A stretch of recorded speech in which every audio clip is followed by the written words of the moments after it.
NCERT का question है, ठीक ना।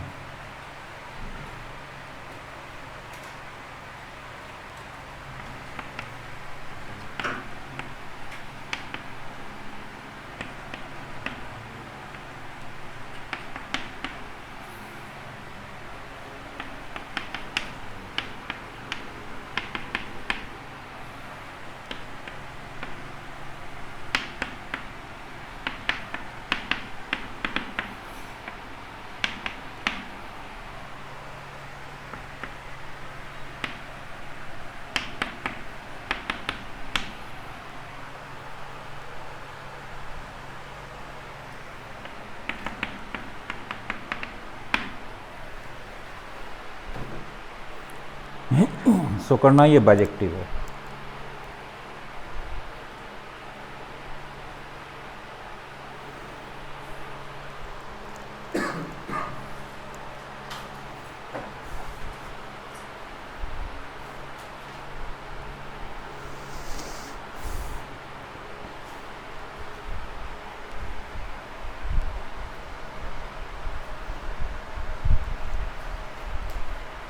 तो बाइजेक्टिव में इंजेक्टिव और सर्जेक्टिव, और शो करना है तो मतलब होगा ही। तो सबसे पहले हल्का होता है इंजेक्टिव, तो पहले इंजेक्टिव शो कर लो। सर्जेक्टिव थोड़ा सा टफ होता है, लिखना पड़ता है। और ये जिस सेट से, पहला सेट से दूसरा सेट में जो फंक्शन है, पहला सेट भी कार्टेशियन प्रोडक्ट है, क्या है, और दूसरा सेट भी कार्टेशियन प्रोडक्ट है। लेकिन ये एन बी का है और ये बी एन ए का, ठीक ना। बहुत इंपॉर्टेंट क्वेश्चन है सीबीएसई के लिए, बराबर पूछते रहता है ये।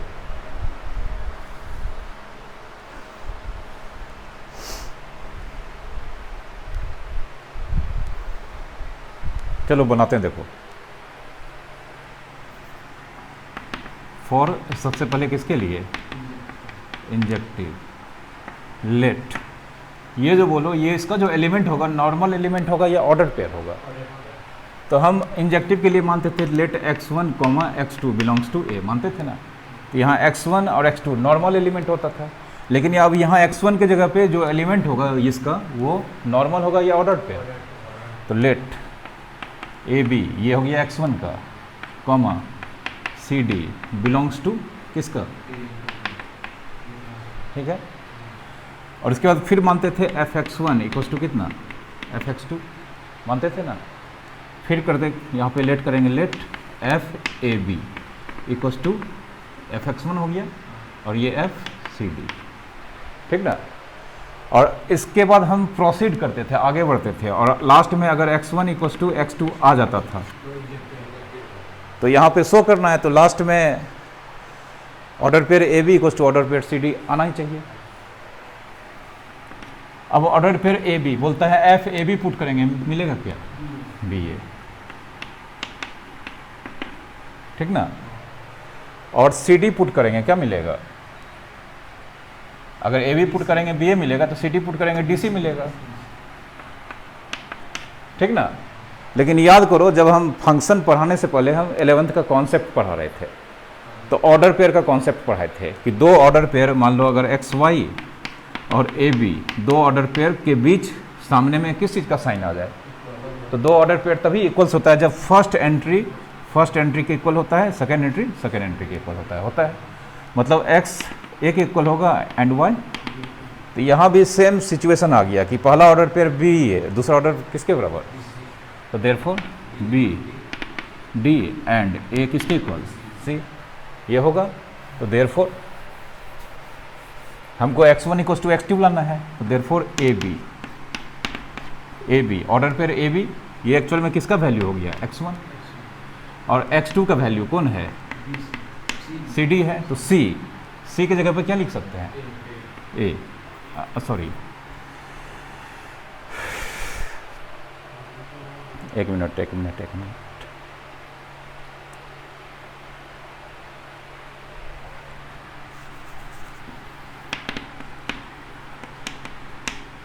देयरफॉर सी डी को सी के जगह पे क्या लिख सकते हैं, ए, और डी के जगह पे बी। तो हम तो सी डी लेके चले थे, किसके इक्वल आ गया, ए बी। तो therefore a B equals to c d, it is injective. हो गया, ठीक ना, लिखो। सर्जेक्टिव का देखेंगे।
ठीक है, इंजेक्टिव हो गया। अब सर्जेक्टिव देखो, अगर ए क्रॉस बी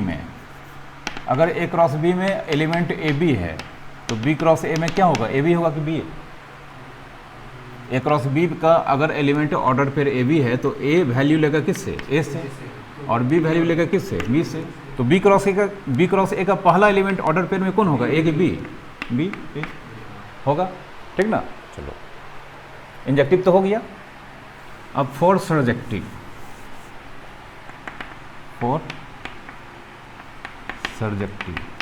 इसको थोड़ा स्टोरी की तरह लिखना पड़ेगा। एज वी नो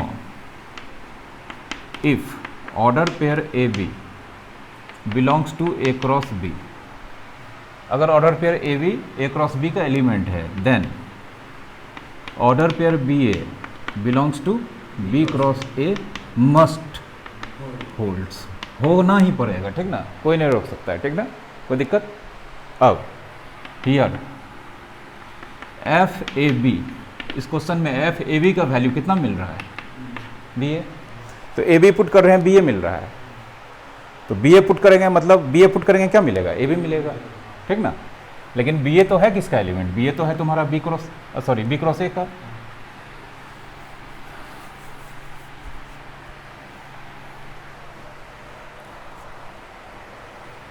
देखो इतना बात क्या है, आप समझा रहे हैं अंदर का बात। अगर a b a cross b में है तो b comma a b cross a में होगा ही होगा।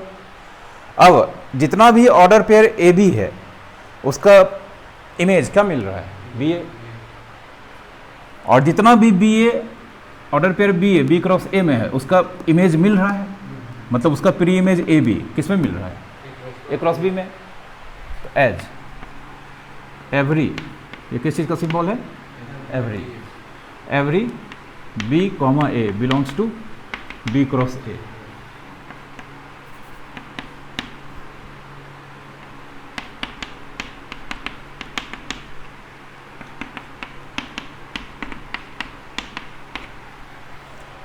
एवरी बी कॉमा ए जो कि बी क्रॉस ए का एलिमेंट है, ऑर्डर पेयर ए बी जो किस में है, ए क्रॉस बी में है, सच डेट इस तरह से है कि एफ ए बी किसके इक्वल मिल रहा है, बी ए। अब ये किस चीज़ का सिंबल है,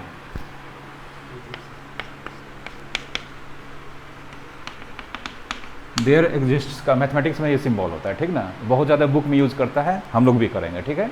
देयर एग्जिस्ट मतलब for every b comma a, जो बी क्रॉस ए का एलिमेंट है उसके लिए देयर एग्जिस्ट, मतलब एग्जिस्ट करेगा ही, कौन, ए कॉमा बी, किस में करेगा, और इस तरह से कर रहा है कि उस ए बी का वैल्यू कौन आ रहा है, बी ए आएगा ही। तो therefore every b a belongs to domain या कोडोमेन हैज क्या चीज, प्री इमेज, कौन, ए बी, इन किसमें, डोमेन लिख दी तो हो गया क्लियर। तो एवरी कोडोमेन का एलिमेंट का प्री इमेज मिल रहा है किस में, डोमेन में। ऑन टू फंक्शन यही बोलता है कि एवरी एलिमेंट का अगर प्री इमेज मिल गया तो फंक्शन क्या होगा, ऑन टू। तो therefore f is onto लिखे या सर्जेक्टिव, नहीं सर्जेक्टिव। तो 1 से इंजेक्टिव था, 2 से सर्जेक्टिव। और जब इंजेक्टिव और सर्जेक्टिव दोनों होता है तो वही फंक्शन क्या कहलाता है, बाइजेक्टिव। समझ गए। तो दूसरे का थोड़ा सा लैंग्वेज है, ठीक ना, कुछ है नहीं, कैलकुलेशन कुछ कर नहीं सकते हैं, लॉजिक दिए हैं।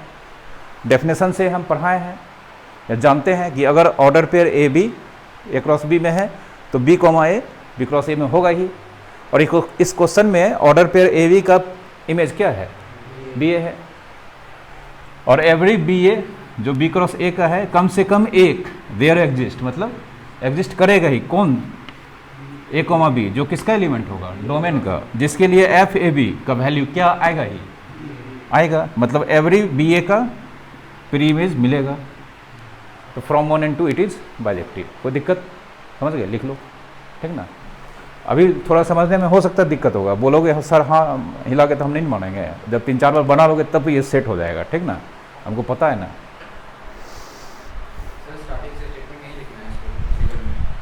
सर्जेक्टिव का ना, हाँ हाँ, नहीं सब सवाल भी नहीं, जो कैलकुलेशन कराता है वहाँ कैलकुलेशन होता है, यहाँ कैलकुलेशन होने लायक क्वेश्चन ही नहीं है, तो लॉजिकल है पूरा, ठीक ना। तो पूरा लॉजिकली स्टेटमेंट इसको बोलते हैं।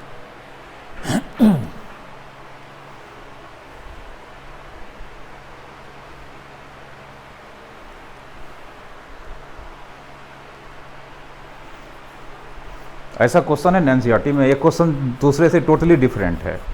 तो भरा बहुत कम क्वेश्चन है जो सिमिलर क्वेश्चन है।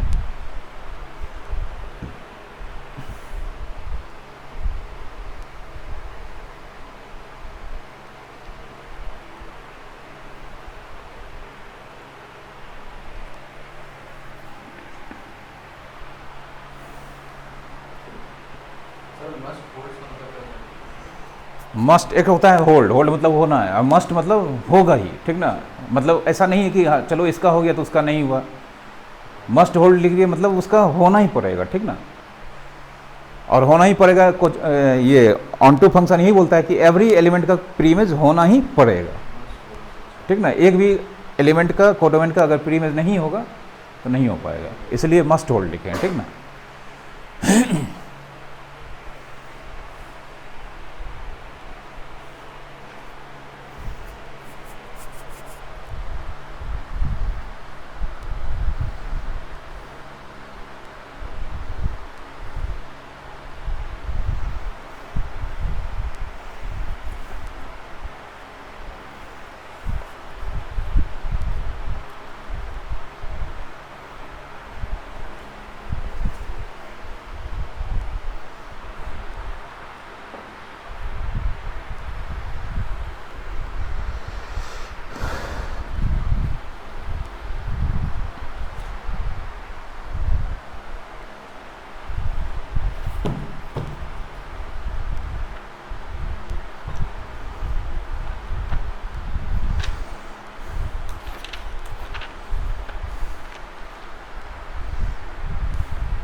बेटा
one one and onto मतलब इनडायरेक्टली, हाँ बाइजेक्टिव, ठीक ना।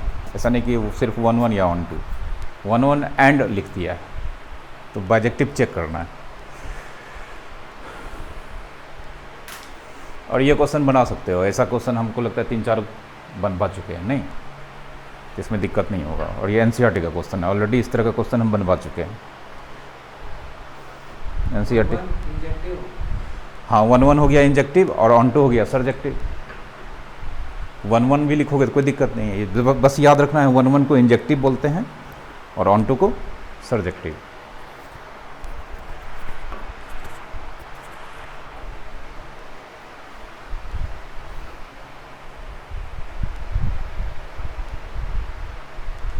तुम फंक्शन का वीडियो देखे थे? रिलेशन, अच्छा ठीक है, रिलेशन अभी नहीं भी हो रहा है तो छोड़ दो उसको, फंक्शन देखो, क्योंकि फंक्शन का ही आगे यूज़ है, रिलेशन का ही यूज़ नहीं है, ठीक ना। फंक्शंस पूरा देखना, हाँ ठीक है, फंक्शंस का जल्दी कर लो, ठीक ना। हाँ फंक्शन कैलकुलस में सिर्फ फंक्शन रहेगा, रिलेशन कहीं नहीं होगा। रिलेशन फंक्शन को समझने के लिए थोड़ा सा रिलेशन पढ़ना पड़ता है, ऐसे कोई ज़रूरी नहीं है, लेकिन फंक्शन सब सारा कॉन्सेप्ट पता होना चाहिए।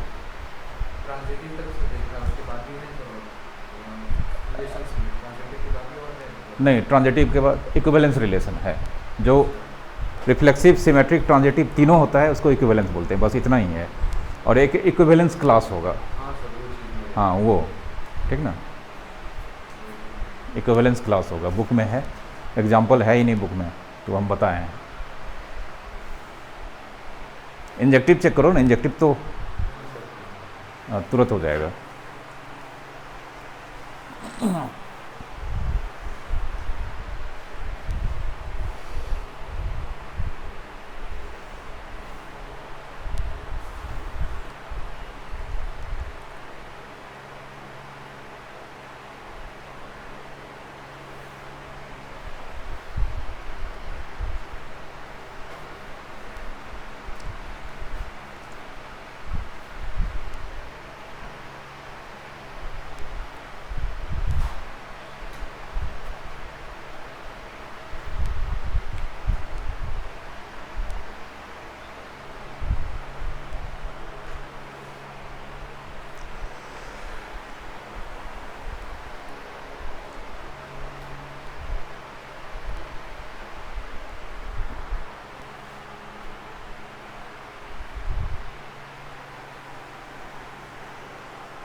इंजेक्टिव आया क्या?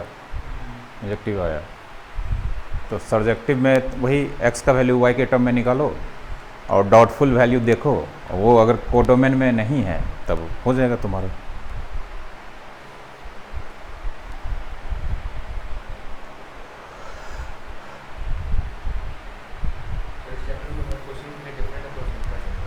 क्या बोले?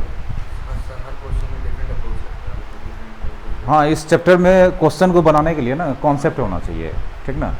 फंक्शन का पूरा कॉन्सेप्ट होना चाहिए, खास करके 11th में भी जो फंक्शन पढ़ाया गया है, जो एडिशनल हम बताए हैं ब्लॉग में, ठीक ना। तो फंक्शंस के बारे में सब चीज़ पता होना चाहिए। देखो यही एक चैप्टर ऐसा है फंक्शन रिलेशन, 11th में भी है 12th में भी है, तो इंपॉर्टेंस समझ सकते हो उसका, ठीक ना। कोई और चैप्टर रिपीट नहीं किया है, रिलेशन एंड फंक्शन वहाँ भी है यहाँ भी है, तो इम्पोर्टेंस है इसका, ठीक ना, खास करके फंक्शंस का। जो 11th में है उसको भी जानना है, जो 12 में है उसको भी जानना है। तब कैलकुलस का जो मेन कोर चैप्टर है, जो एप्लीकेशन वाला चैप्टर है, डिफरेंशियल इक्वेशन नहीं, maximum minima, increasing decreasing function, ठीक ना, फिर एरिया, बहुत सारा चैप्टर है। सबसे पहला chapter continuity and differentiability. Functions अगर तुम अच्छा से समझ रहे हो तो सब ग्राफे से समझाते हैं, फटाफट समझ में आएगा, ठीक ना। तो इसका जितना जल्दी वीडियो बना लो, देख लो, समझ में आता है। फिर जहाँ जहाँ दिक्कत होगा हम बोले अंडरलाइन कर लो, समझा देंगे, समझ में आ जाएगा। ऐसा नहीं कुछ समझ में नहीं आएगा, हाँ, लेकिन प्रैक्टिस जितना करोगे उतना ज़्यादा तुम्हारे अंदर सारा कॉन्सेप्ट आएगा। रिलेशन से पहले सर आपने बताया है सेट्स को लेके, हाँ हाँ हाँ वो सब तो ठीक है सर। हाँ रिलेशंस के बाद आपने कुछ बताया ना फंक्शंस के बारे में, बताया है कि हाँ हाँ वो देखना पड़ेगा सर। हाँ, वो देखना होगा, ठीक ना। रिलेशंस का पूरा देख लिया है, कहाँ तक है यार, क्लास वाला नहीं निकला उसके पहले सर। अच्छा ठीक है, तो रिलेशंस के बाद जो भी क्लास फंक्शंस का होगा ना, उसको देखना है, ठीक है, हाँ, समझ में आ जाएगा।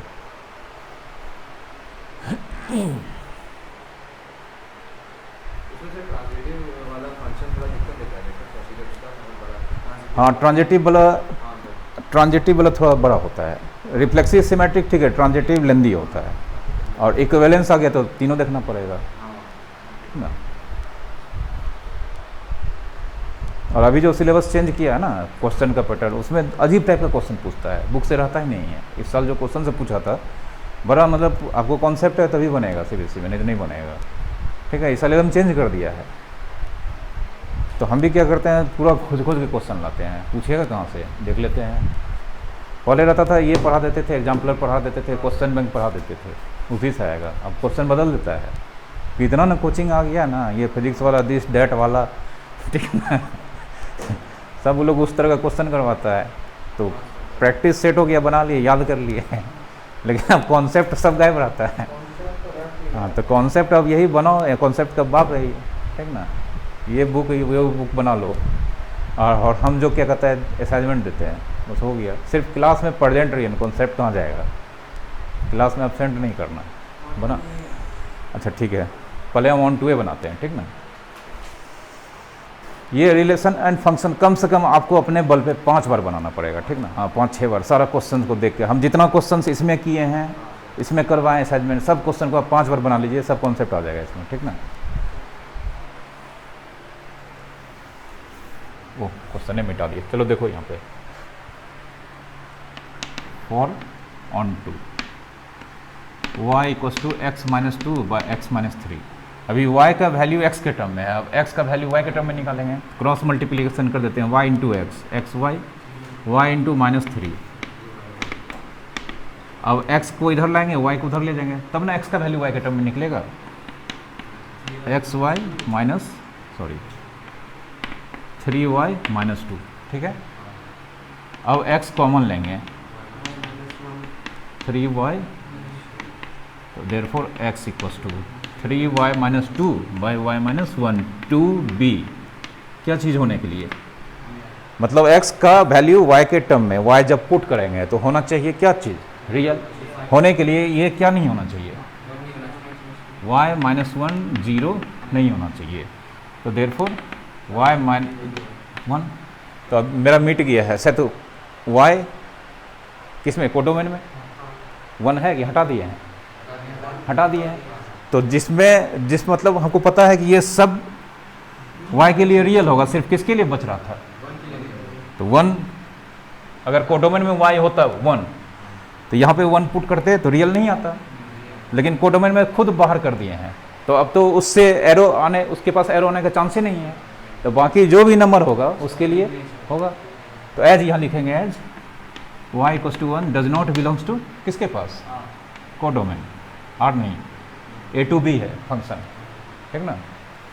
y = 1 does not belongs to codomain. अब लिखना है therefore for every y belongs to codomain, x = x का value 3y minus 2 by y minus 1 has a real pre image, has a pre image in किसमें, domain, therefore f is on to. कोई दिक्कत, logic तो है, और 1 1 तो easy है, 1 1 आया था आयुष, तो 1 1 है और ऑन टू है, तो क्या हो गया 1 1 ऑन टू, ठीक ना, कोई दिक्कत।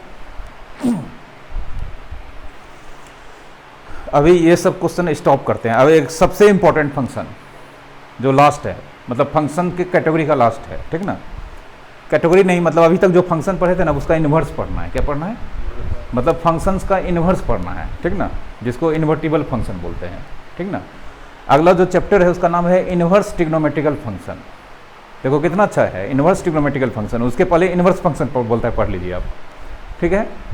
और अभी क्या किया है, अभी प्रेजेंट में सिलेबस से ये चीज़ हटा दिया है, सिलेबस से इन्वर्स फंक्शन को हटा दिया है। अब बोलता है इन्वर्स ट्रिग्नोमेट्रिकल फंक्शन पढ़ने के लिए। बताओ, ABCD बोलेगा पढ़े नहीं, सीधा बोलेगा नहीं ग्रामर ही पढ़े, लिटरेचर पढ़ो, होगा, तो उल्टा पुल्टा कर दिया, ठीक ना। फिजिक्स में भी ऐसा सब चीज़ हटा दिया है, बिना पढ़ा के उसको आगे नहीं बढ़ सकते हैं, ठीक ना। और IIT में या JEE में या तुम्हारा और भी खास करके इसमें NDA में, निफ्ट में इन्वर्स से क्वेश्चन आना ही आना है, ठीक ना। इन्वर्स से रिलेटेड बहुत सारा क्वेश्चन आता है, ठीक ना, अभी समझ में आ जाएगा।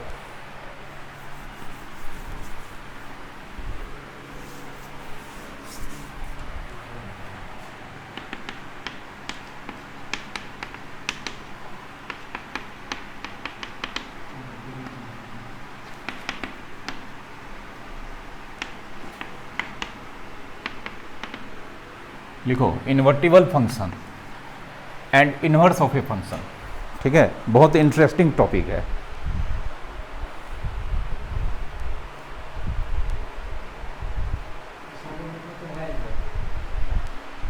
नया वाला बुक है,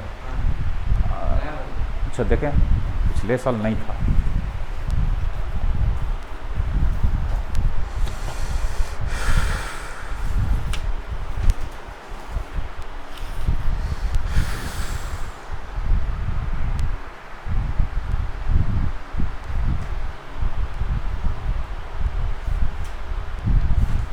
एक्सरसाइज हटा दिया है, देखो कंपोजिशन है ना, इसमें देखो एक एक्सरसाइज है, बहुत बढ़िया एक्सरसाइज है, ये देखो 1.3 इतना क्वेश्चन है, 14 क्वेश्चन है, एक्सरसाइज हटा दिया, सीधा मिसलेनियस दे दिया है, ठीक ना। तो एक्सरसाइज पढ़ना जरूरी है। और मिसलेनियस में देखो कितना क्वेश्चन है, 5 6 7 क्वेश्चन है। पहले देखो कितना क्वेश्चन था, 19 क्वेश्चन है, ठीक है। सिर्फ जिक्र कर दिया, ये क्वेश्चन है हटा दिया है, ये एक नंबर सब क्वेश्चन है, ठीक ना, सब बनवाएंगे। तुम्हारा पुराना एडिशन है ना, इसीलिए है, वो नया एडिशन है, ठीक है। ऐसा कुछ नहीं है, समझना है, ठीक ना, बन जाएगा क्वेश्चन, बहुत अच्छा अच्छा क्वेश्चन बनेगा। तो 2 पार्ट है। सबसे पहले फंक्शंस का एक टाइप है, क्या चीज़, इन्वर्टिबल फंक्शन है। और जो फंक्शंस इन्वर्टिबल फंक्शन होगा उसी का क्या एग्जिस्ट करेगा, इन्वर्स एग्जिस्ट करेगा, ठीक ना।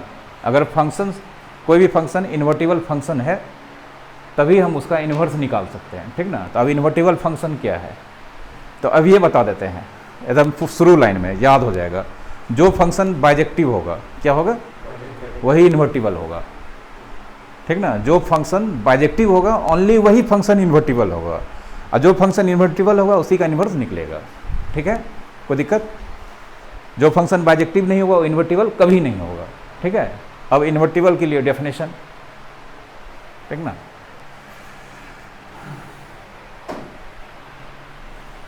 उसके पहले ना हमको पढ़ना पड़ेगा कंपोजिशन।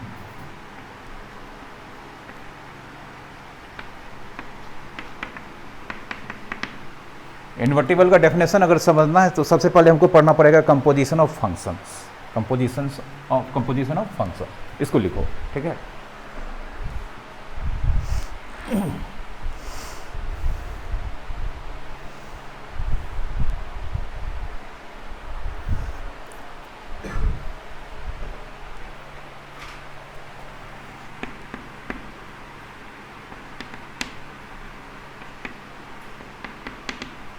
ठीक है, फर्स्ट फंक्शन ऊपर में लिख रहे हैं, एफ किससे किस में, ए टू बी, एंड मान लेते हैं y equals to f x. कोई दिक्कत? अब देखो सारा सिंबल यहाँ पे अपने आप समझ में आएगा। x अपना वैल्यू किससे लेगा, मतलब a के सारे एलिमेंट को जिस वेरिएबल से रिप्रेजेंट कर रहे हैं वो वेरिएबल का नाम क्या है, x, और b के एलिमेंट्स को किस वेरिएबल से यूज कर रहे हैं, ठीक है। सेकेंड फंक्शन, दूसरा फंक्शन g किससे किस में है, b से c, b के वेरिएबल को किससे रिप्रेजेंट कर रहे हैं, ठीक है। तो let z equals to g y. अब यहाँ जानबूझ के हमको y लिखना पड़ा, क्योंकि यहाँ पे y अपना वैल्यू किससे लेगा, और b के एलिमेंट को हम किससे रिप्रेजेंट कर रहे हैं, और z किसके एलिमेंट को रिप्रेजेंट करेगा, ठीक है। कोई दिक्कत?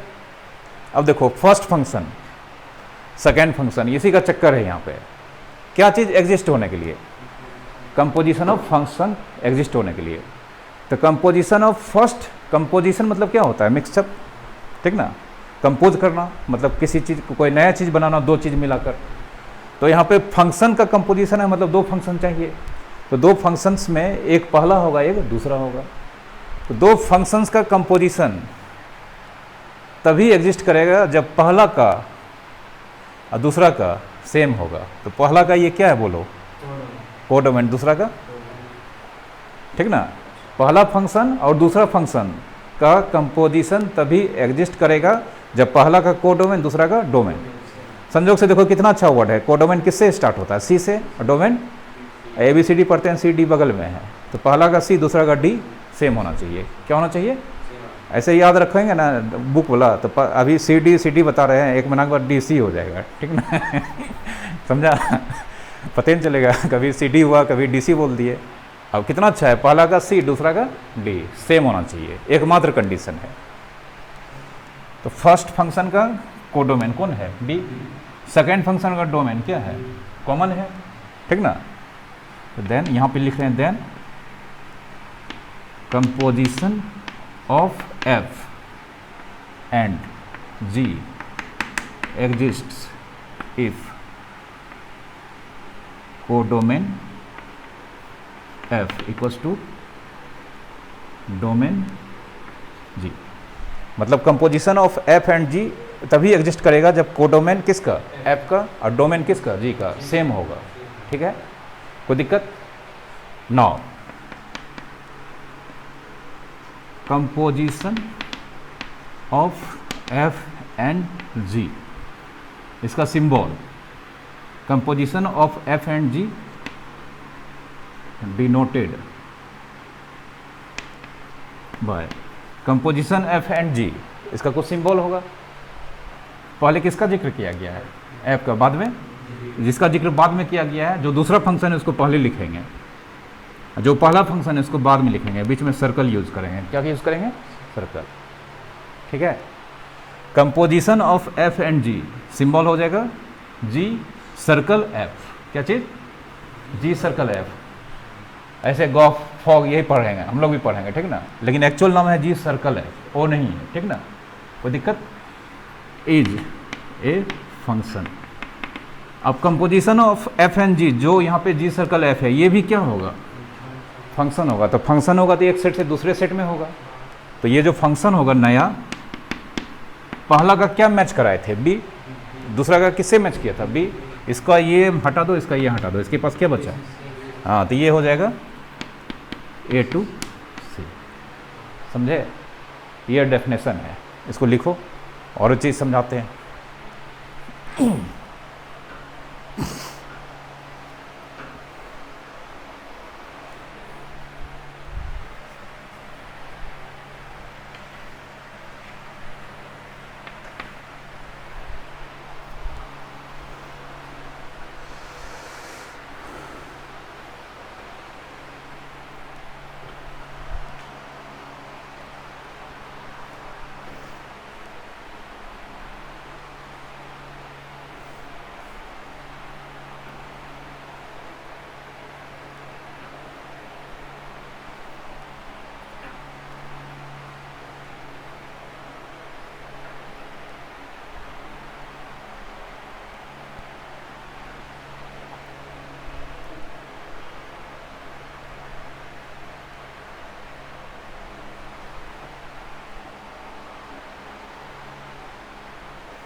लिखे?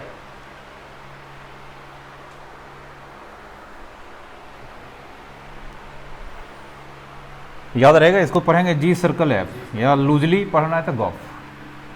तो गॉफ मतलब किसका कंपोजिशन हो गया? नहीं, एफ एंड जी का composition of f and g denoted by g o f. इसमें पूछेंगे पहला फंक्शन कौन होगा? एफ, दूसरा जी। अब देखो कॉलन के इधर जो होता है वो फंक्शन होता है, फंक्शन का नाम होता है। यहाँ फंक्शन का नाम पहला फंक्शन का नाम क्या है? एफ, दूसरा का, और अभी जो फंक्शन है उसका नाम क्या है? जी सर्कल एफ। तो अब यहाँ पे एफ एक्स लिखते हैं, यहाँ पे जी वाई लिखते हैं, तो यहाँ पे क्या लिखेंगे? जी ओ एफ, और ब्रैकेट में जो वैल्यू लेगा वेरिएबल वो कहाँ से लेगा? ए से। ए के वेरिएबल को किससे रिप्रेजेंट कर रहे हैं? एक्स। और ये जो होगा पहला जो सिंबल में जो पहला फंक्शन है, सिंबल में मीनिंगफुली पहला फंक्शन कौन है? एफ, और सिंबॉलिकली कौन है? तो अब यहाँ जी ओ एफ के थ्रू एक्स का वैल्यू निकालना है, तो जी बाहर और ब्रैकेट के अंदर एफ एक्स। ठीक है, इसका मीनिंग अभी समझाएंगे, इसको लिखो। इसका मीनिंग अभी तुरंत डायग्राम से समझ में आ जाएगा। ठीक है,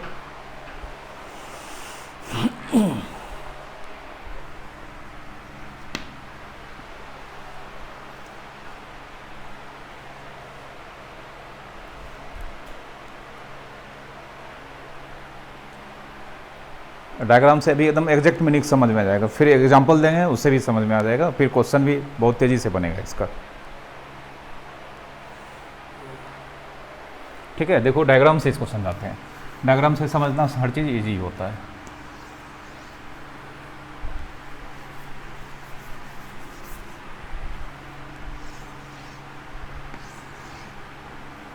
ए बी सी, इसमें मान लेते हैं 1 2 3 4 5।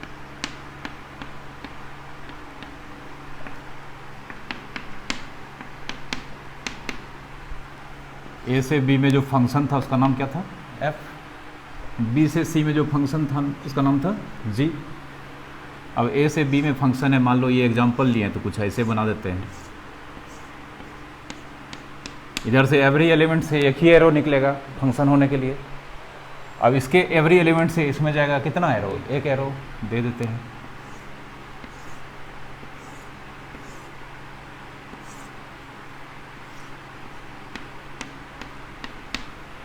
ठीक है, चलो अब यहाँ पे गॉफ किससे होगा? ए से सी में, तो नीचे दे देते हैं एक एरो ये। ठीक है, चलो अब गॉफ यहाँ पे लिखे थे, गॉफ ए से किस में है? सी में। चलो अब इसका मीनिंग समझाते हैं। जी ओ एफ, ए का एवरी एलिमेंट से एरो जाएगा किस में? सी में। तो जी ओ एफ के थ्रू एक्स अपना वैल्यू किससे लेगा? ए से। पहले देते हैं 1, दे दिए, तो रूल्स बोलता है बाहर कौन होगा? जी, जी बाहर होगा। अब ब्रैकेट के अंदर F1 जी। अब देखो F1, F के थ्रू 1 किससे कनेक्टेड है? तो F1 क्या लिखेंगे? ए। अब आ गया मेरे सामने G के थ्रू A किससे कनेक्टेड है? G के थ्रू A किससे कनेक्टेड है? 3। समझे? कोई दिक्कत? ये भेजा उसके पास, वो भेज दिया उसके पास। ठीक है, कोई दिक्कत? अब समझ रहे हो ना? GOF के थ्रू दूसरा नंबर कौन? 2। तो बाहर कौन हो जाएगा बोलो? G inside F2। तो G F के थ्रू 2 किससे? B। और G के थ्रू B किससे कनेक्टेड है? 3। ऐसे करके सब निकाल सकते हैं, कोई दिक्कत? लिख लो डायग्राम बना के, तब एक्चुअल क्वेश्चन में आएंगे। ठीक ना?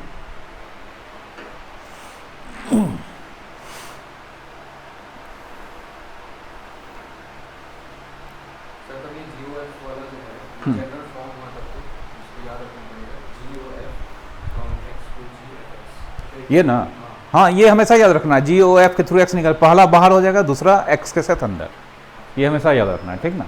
हाँ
लिखे।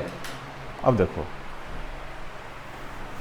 सबसे पहला क्वेश्चन एकदम इजी क्वेश्चन।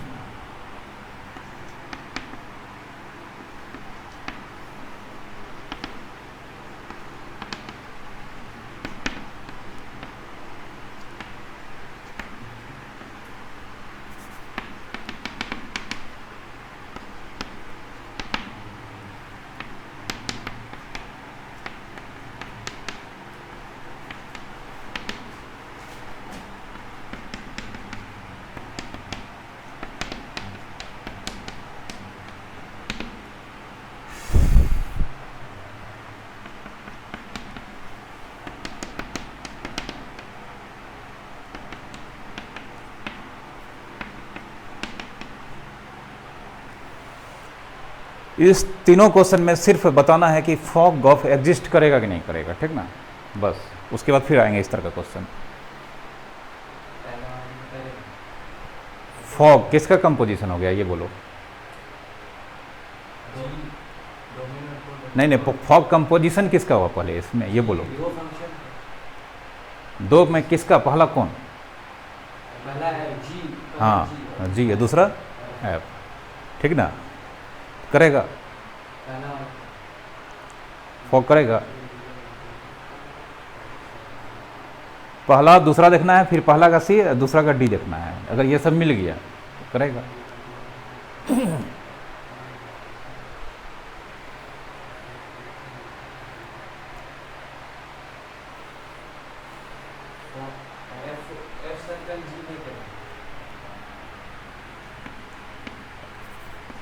एफ सर्कल जी हो गया। जी एंड एफ का कंपोजिशन, तो जी का कोडोमेन, जी का कोडोमेन कौन है? एन। और एफ का डोमेन कौन है? एन। कर तो रहा है नहीं, करेगा तो करेगा तो किससे किस में हो जाएगा बोलो? जेड से जेड में। यहाँ लिख देते हैं आंसर, ठीक ना, जेड टू जेड। और दूसरा गॉफ, ये करेगा गॉफ। गॉफ में पहला कौन हो गया? एफ, एफ का कोडोमेन और दूसरा का डोमेन कर रहा है, तो किससे किस में? इसके पास एन बचा, इसके पास एन बचा, तो एन से एन। समझे? कोई दिक्कत? दूसरा फिर फॉग करेगा। फॉग ये हो गया पहला, पहला का कोडोमेन दूसरा का डोमेन इक्वल है नहीं ना है? करवा गया ना। पहला जी हो गया तो जी का कोडोमेन और पहला दूसरा का domain. Real number natural number equal होता है नहीं, यहाँ लिखेंगे फॉग नॉट एग्जिस्ट।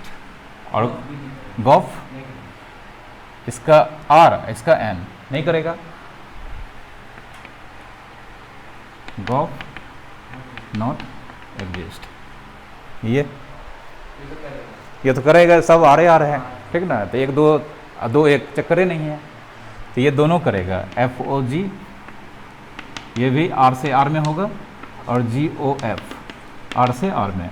बुक में जो ज़्यादातर क्वेश्चन है सब ये वाला है, ठीक ना। सब पहला भी आर से आर, दूसरा भी आर से आर, जो मिलेगा सब करेगा, ठीक ना। तो वहाँ पहले जांचने मतलब चेक नहीं करना पड़ता है कि ये करेगा कि नहीं करेगा। इस तरह का क्वेश्चन एग्जाम में आता है, दे देगा, बहुत चीज़ निकालने दे देगा, पता चला फंक्शन ही एग्जिस्ट नहीं कर रहा है। अब तुम निकाल के बैठे हो, ठीक ना, टाइम भी बर्बाद हुआ, क्वेश्चन भी बना, पता चला नंबर ही ना आया, ठीक ना।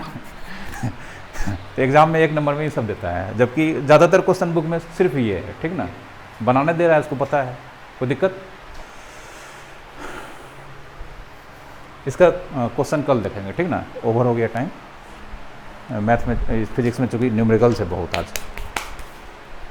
इसको याद रखोगे, ठीक ना। याद रखना चैलेंजिंग काम है।